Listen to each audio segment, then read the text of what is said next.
लोग, मैं आपका नॉलेज लवेरिया में स्वागत करता हूं और मेरा नाम एजाज है। और आज जो बच्चों हम लोग देखने जा रहे हैं क्लास 10th की मैथमेटिक्स चैप्टर नंबर 6 ट्राइंगल्स और उसकी एक्सरसाइज है बच्चों 6.2 और क्वेश्चन नंबर जो है बच्चों हम लोग 5 देखने जा रहे हैं।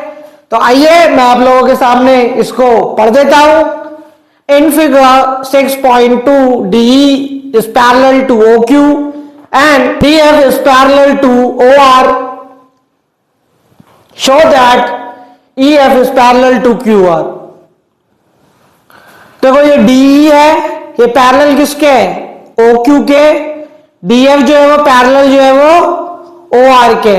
अब मुझे क्या बताना है कि EF जो है वो पैरेलल होगा क्यूआर के। तो देखो बहुत ही आसान है, ठीक है।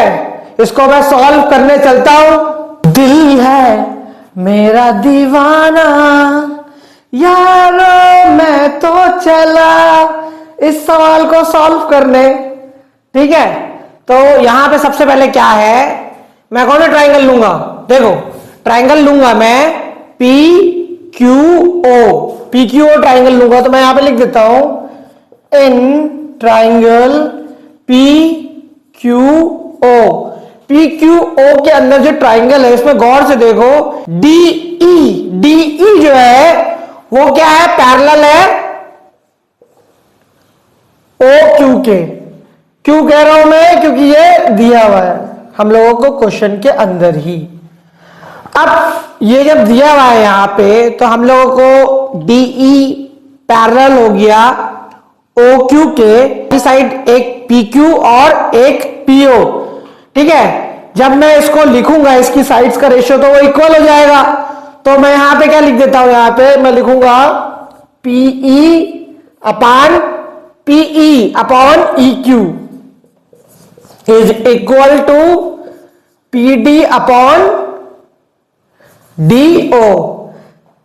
ऐसा क्यों हो रहा है बच्चों? सिंपल लिख दो यहां पे बाय द बीपीटी थ्योरम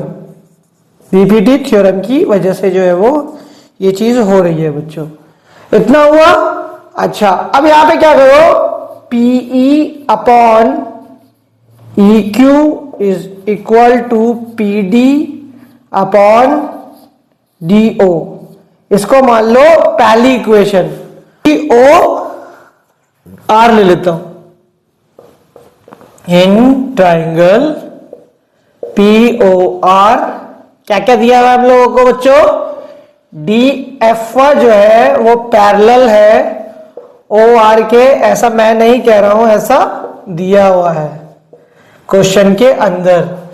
तो यहां पे ये जो ट्राइंगल है पी ओ आर जो है तो इसमें क्या है, इसमें थर्ड साइड के ये डीएफ जो है वो पैरेलल है तो इसकी साइड्स का रेशियो भी जो है वो सेम होगा by the method of BPT theorem.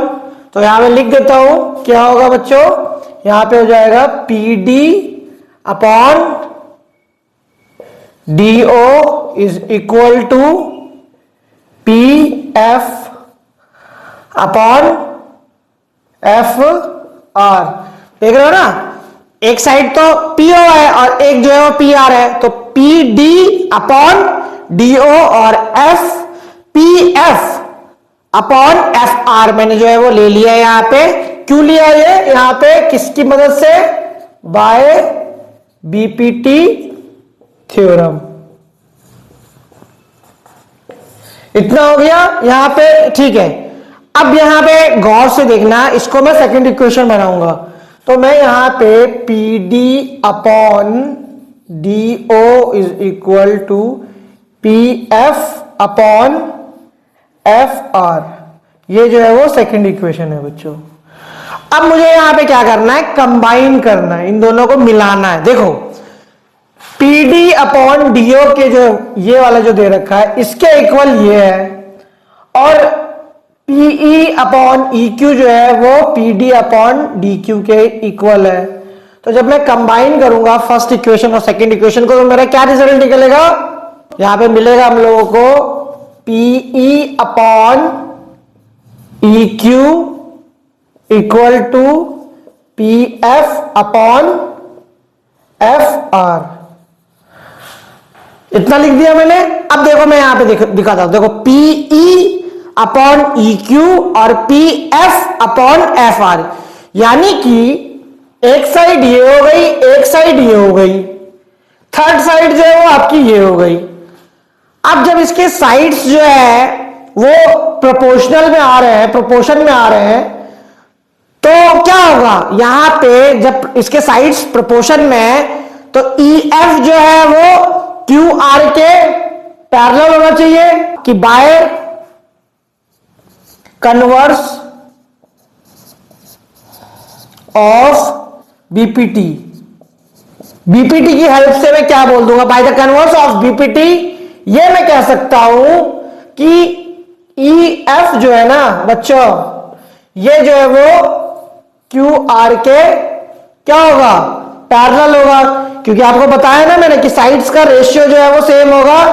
तो यहां पे जो थर्ड साइड है उससे जो है वो दूसरी वाली जो आपकी साइड जा रही है ई एफ जो है वो ट्राइंगल के क्या होगा, पैरेलल हो जाएगा by converse of BPT theorem. तो बस यही मुझे प्रूव करना था, यहां पे आप लिख दो हेंस प्रूव्ड। तो ये वाला क्वेश्चन भी मैंने करा दिया, समझा दिया, बता दिया है। अगर आपको मेरा वीडियो अच्छा लगेगा तो लाइक करिएगा, सब्सक्राइब करिएगा, चैनल पाइएगा और अपना ख्याल रखिएगा बच्चों। और आपसे फिर मुलाकात होगी मेरी दूसरे क्वेश्चन में।